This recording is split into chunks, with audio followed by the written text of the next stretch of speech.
ladies and mostly gentlemen, today we're going to talk about Chromie time and take a very early look at the system, at the UI, and explain a little bit about how it's going to work once it comes to the game in Shadowlands. But before we get into all of that, I just want to thank the sponsor of this video, and that is my Twitch channel, twitch.tv/MrGM. We've been testing out Chromie time pretty extensively over on Twitch, so if you do want to check out Chromie time and how it works right now, twitch.tv/MrGM. Right, so first and foremost, shout out to Want to Buy Gold on Twitter for finding Chromie, finding this interface and finding the system. We don't actually know when she was officially added, but she has been added recently, and Want to Buy Gold found her, so yeah, shout out to him. So, Chromie is just here in the Stormwind Embassy, sitting on a hourglass, and also pretty close to the Orgrimmar Embassy as well, sitting on an hourglass. Now, I don't know if this is going to be how it is. Looks pretty cool, but kind of out of the way and a bit randomly placed by this tree. It could be different once it's properly implemented. My theory was just kind of she flies in once you hit level 10 and gives you the option to choose an expansion. Now, as default on this account, whenever I hit level 10, it gives me the quest to start Battle for Azeroth. Now, Battle for Azeroth is constantly scaled to 10 to 50. You won't need Chromie time to do that. As you can see, the zones do have a minimum level and they have the maximum level of 50. So this will always be scaled to 50 until we reach the next expansion where everything kind of goes down a tier. So, as I said, Battle for Azeroth always going to be 10 to 50, so you don't need to speak to Chromie. You just go to Tieragard Sound at level 10 after doing Exile's Reach, or starting a new allied race, and that'll just kind of work. Now, if you did want to do another expansion, as I said, you have to speak to Chromie. And she says, hey there, wherever you want to go, I can help you get there. Time works in mysterious ways, but you don't look like a stranger to mystery. Okay, so it says select the timeline. So here we are. This is the super early interface for Chromie time. Now, the eagle-eyed viewers will probably notice that the icons are a little bit incorrect here. As you can see, the Pandaria one has Illidan, the Draenor one has a panda, the Broken Isles one has the Warlords of Draenor and Northrend works. Also, you'll notice that there's no option for Cataclysm. Now, on Wowhead's post, they actually referenced an interview where someone said the Kalimdor and Eastern Kingdom stuff might be linked in with the Cataclysm stuff, which would make sense from a story point of view because you are playing out that whole story, and it will have like storyline suggestions during that to kind of push you into those zones in the higher levels. But that right now we're not too sure on. That's something we'll have to test on stream at some point to see how all of that works. But essentially what happens is you look at this interface, you click one of the expansions, and off you go. So each of them have a little description, which is kind of cool. So it says Kalimdor and the Eastern Kingdoms. It says Deathwing's emergence from Deepholm altered Azeroth's landscape forever and weakened the veil between this world and the elemental planes. Deathwing won't know what hit him.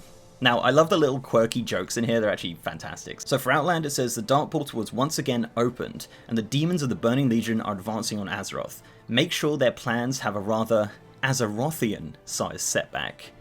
For Northrend, it says the tragic fall of Arthas Menethil and his ascension to the Frozen Throne as the Lich King is a moment in history that has permanently left a lingering scar across all of Azeroth. Stopping the Lich King would really put the Scourge's plan on ice. Amazing. Alright, so Pandaria says an ancient and mysterious land shrouded in fog for over 10,000 years appeared due to the events of the Cataclysm, and its people could really use the help of an adventurer like you. Going back to Pandaria is a great way to see that life is worth savouring. Obviously a food reference, Pandarians, you get it, right? So for Draenor, it says the Orcish clans have had a very unfortunate fate in our timeline, but the meddling of Garrosh Hellscream brought forth a force that threatened the very existence of all life on Azeroth, the Iron Horde. Travel back through time and meet the Orcish clans and the Draenei for the first time. Again. Okay, and finally for Legion, it says the Burning Legion sought to conquer Azeroth and enslave its world soul, and now that the Tomb of Sargeras has been reopened, they advance on our world. History will remember that you stood between the Legion and annihilation. Okay, so what happens when you select them? So say for example we wanted to go to Kalimdor and the Eastern Kingdoms, we select it, get a cool little animation, and a placeholder quest pops up. Now, as you can see, it says find the War Chief's command board in Orgrimmar. Obviously a bug, but essentially a lot of these quests are just breadcrumb quests, and they'll just send you to like the first hub of that expansion. So as you just saw, it just says go to the Hero's Call board. So for Outland, it will give you a quest called To Outland, and that quest will essentially just make you go to the Dark Portal, which is just talking to the Honor Hold Mage in the Mage Quarter. Now, it's pretty cool actually, so when you do actually select the expansions, it gets rid of the other quests that you had, the breadcrumb quest. Chromie does have some little statements to say when you do select it. This will probably be voice acted as well. For the Eastern Kingdoms and Kalimdor and Cataclysm, it said, who would have thought that someone named Deathwing would bring so much destruction? For Outland, it says, you look quite prepared. I love that. I think that's amazing. For Northrend, it says, do not exercise restraint when showing your great power to the Scourge. For Pandaria, it says, whatever you do not get between a Pandaren and their brew. It'll be unbearably painful if you do.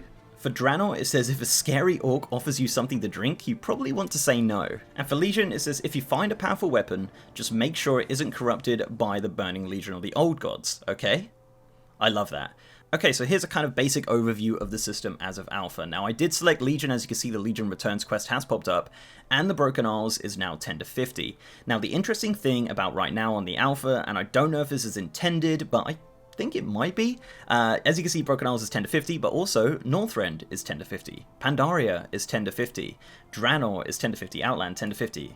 So what it does, it changes the entire world to 10 to 50. Now, I thought originally the intention was to just make the expansion you selected 10 to 50 and keep the rest as they were. Now, I think what the plan is, potentially, is that, say for example, you did select Legion and you're leveling through Stormheim, for example, and you get bored of Stormheim. You're like, you know what, Legion wasn't that good. I'm going to go to Howling Fjord. I think that might be a choice that you can make. Now, I don't think it's something they want you to do, but it's something you can do. Now, the expansions that don't have a scaled level system do actually have minimum levels. So you can't just go from level 10 into Ice Crown, for example. The level requirement for Ice Crown is level 25. Now, for Northrend, 25 seems to be kind of the soft cap. Once you hit 25, you can go to any of the zones. That changes throughout the different expansions. An expansion with like more zones, they've kind of made the soft cap a little bit higher. As you can see here, the Dread Waste is a minimum level of level 30. Over in Draenor, the highest minimum level is Nagrand, which is level 35. And as I said, this kind of changes depending on how many zones an expansion has to make that level flow good and make it so you can't just go jumping straight into the kind of last zone of the expansion straight away, which I think is great, honestly. Like, I know they probably could have very easily just made it so every single zone scales perfectly, but I think putting a minimum level does kind of give that old school feeling of a dangerous zone where you go to Zoldrack at level 10 and everything's level 20, you're like, no, we're not going to level here, we're not going to go here, that's not what we're going to do. So I think that's cool, I think that's great. And as I said, this is alpha, everything is subject to change, but this is kind of the system as of alpha. One major thing I need Blizzard to add is a cinematic button. Now, the cinematics are in the game. You can literally view them from the login screen. Add a button just there or something. Just there, a little cinematic, you know, oh, cool, Outland, that'll be cool. I wonder what the cinematic's like. Click it, video plays. Simple, the files are already in the game. It's very, very minimal work.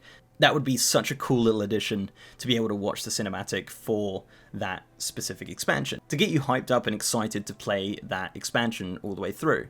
So let me know down below what you think of the system. I'm super excited to see where it goes. As I said, it is very early alpha and they will do a ton more work on it. But so far so good, and I've been trying it out, as I said, and yeah, it's been pretty great so far. So before I go, guys, I'd like to give a massive shout out to my amazing patrons, YouTube channel members, and Twitch subs. You guys are awesome. If you'd like to support the channel in any of those ways, links are down below. So leave a like on this video, guys, if you liked it, and subscribe if you haven't. We've also got a partner Discord channel with over 3,000 members. And as I said, I am streaming over on twitch.tv. We're testing out Chromie time every single day at the moment.